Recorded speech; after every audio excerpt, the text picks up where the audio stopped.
सरगोधा में मुलजिम ने कुल्हाड़ी के वार से बीवी और 5 बच्चों को मौत के घाट उतार दिया।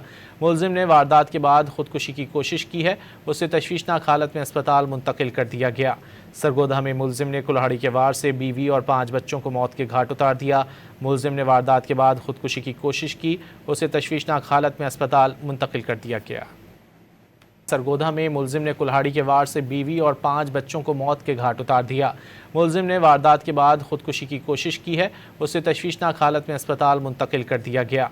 सरगोधा में मुलजिम ने कुल्हाड़ी के वार से बीवी और 5 बच्चों को मौत के घाट उतार दिया। मुलजिम ने वारदात के बाद खुदकुशी की कोशिश की। उसे तशवीशनाक हालत में अस्पताल मुंतकिल कर दिया गया। सरगोधा में मुलजिम ने कुल्हाड़ी के वार से बीवी और 5 बच्चों को मौत के घाट उतार दिया। मुलजिम ने वारदात के बाद खुदकुशी की कोशिश की है। उसे तशवीशनाक हालत में अस्पताल मुंतकिल कर दिया गया। सरगोधा में मुलजिम ने कुल्हाड़ी के वार से बीवी और 5 बच्चों को मौत के घाट उतार दिया। मुलजिम ने वारदात के बाद खुदकुशी की कोशिश की। उसे तशवीशनाक हालत में अस्पताल मुंतकिल कर दिया गया।